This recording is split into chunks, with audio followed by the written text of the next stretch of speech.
The Nebraska Department of Education supports all Nebraska schools as they prevent, prepare for, respond to, and recover from incidents that impact the safety and security of students and staff. A key aspect of preventing these types of incidents is the creation of practices, policies, and procedures that support safety and security through standards adopted by the Nebraska State Board of Education.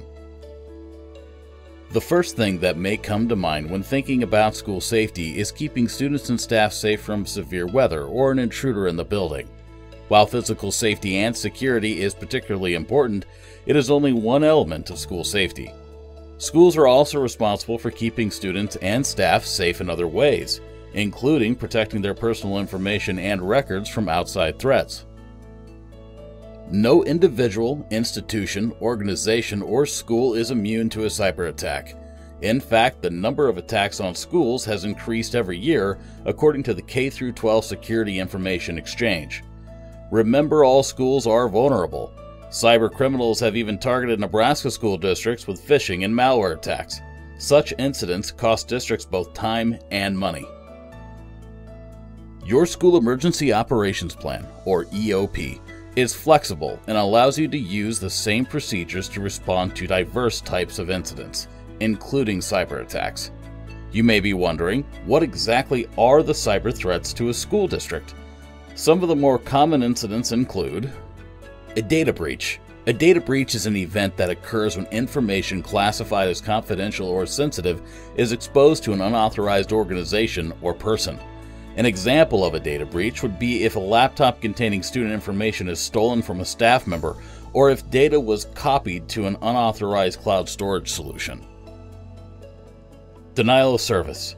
A denial of service attack, also known as a distributed denial of service, or DDoS, attack occurs when a server is deliberately overloaded with requests to the point that the website or service it hosts is no longer available. Spoofing or phishing.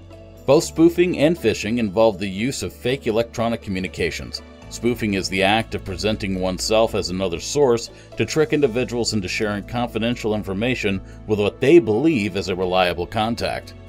Phishing is the act of sending communications appearing to be from a legitimate organization, but is not, with the intention to get the recipient to visit a fake website and provide sensitive information, such as passwords, credit card numbers, or bank account information. Malware or scareware. Malware is illegal software that, when downloaded, can damage computers and infect connected infrastructure such as servers. In most cases, the ultimate purpose of malware is to steal information about users stored on the computer system. Scareware is a type of malware that causes fear or anxiety, which leads a user to buy unwanted and unneeded software, call fraudulent support lines, or accept and facilitate fake remote IT support. Malware and scareware are usually disguised as legitimate software or warnings and can be sent through peer-to-peer file sharing or email attachments and links. Ransomware. Ransomware is another form of malware that allows perpetrators to encrypt users' files, such as electronic files on a server, making them inaccessible. Then, the payment of a ransom is demanded in exchange for access to the user's files. Often, the ransom is requested in virtual currency, such as Bitcoin.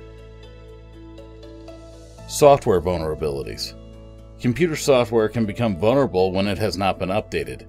As a result, these vulnerabilities can allow unauthorized users to gain access to information networks and systems. Regularly installing the latest software updates can help to protect against cyber attacks. Removable devices. Media and storage devices that can be connected to computers, such as thumb or jump drives, CDs, DVDs, and external hard drives, also pose challenges to cybersecurity. When corrupted devices are connected to computers, either intentionally or unknowingly, files from the device can then infect the computer with malware. Additionally, always protect information stored on removable devices through passwords or encrypting, so that the files will remain safe if the storage device is lost or stolen. Social engineering. Similar to scareware, social engineering is when an unauthorized person attempts to obtain access to the computer system or network, mostly through human interaction and manipulation. This can even occur in the form of physical access by an unauthorized person accessing the building posing as IT staff or a service vendor.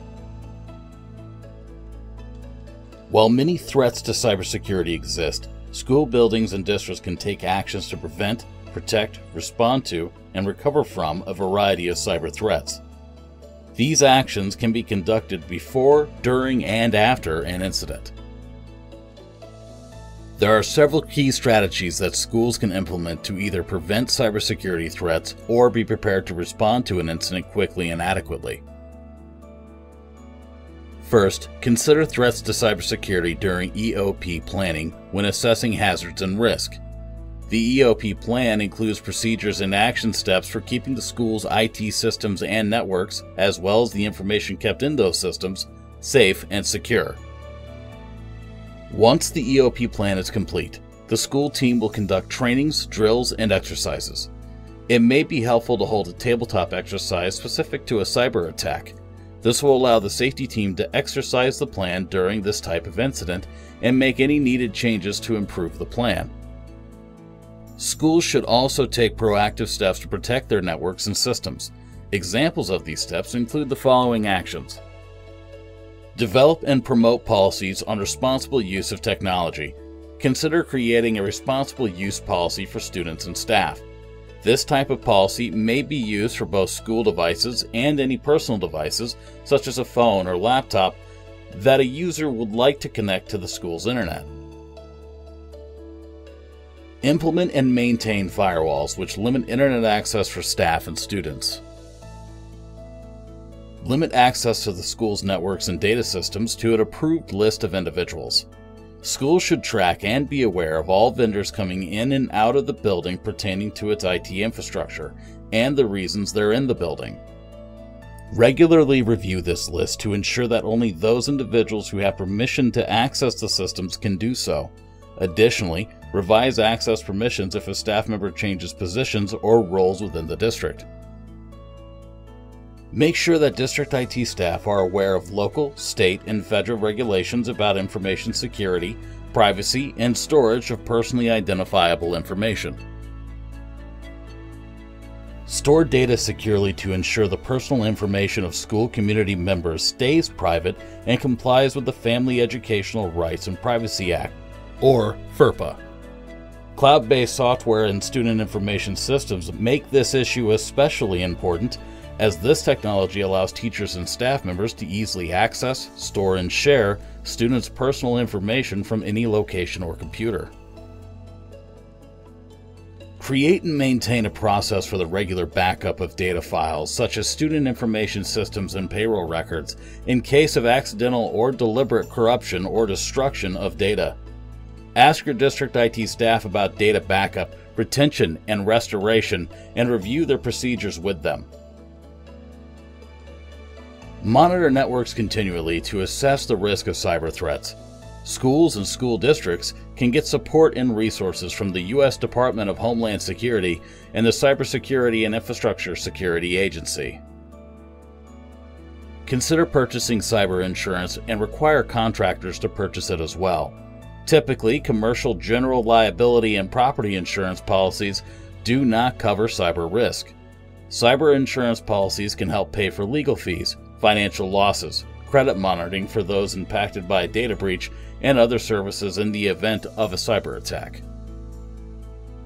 Implement comprehensive training for students and staff specific to cybersecurity.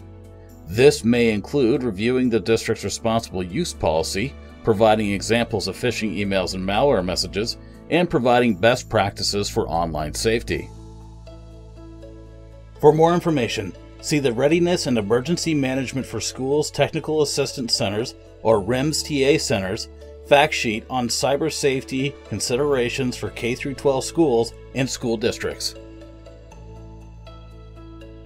First, in the event of a cybersecurity incident, such as a data breach, it is essential that school community members know who to contact to report the incident. In most cases, the first point of contact will be the building or school district's IT manager or team.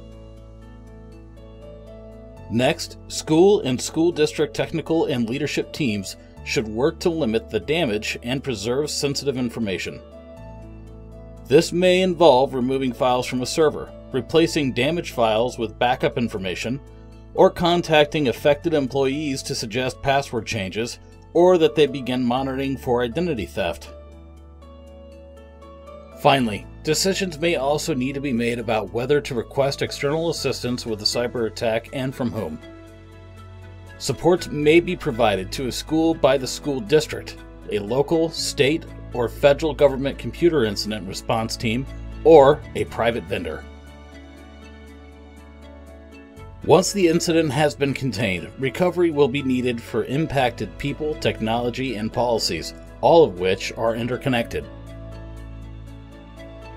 Identify if any member of the school community caused the incident. While involvement may not be intentional, it will require action. For example, if a school staff member clicked on a link in a phishing email and provided their username and password, they will need to immediately change their password. If personal information was compromised during the incident, notify any involved individuals such as staff or students and their families. This notification should include the type of information compromised in the incident and any recommended action they should take because of the incident.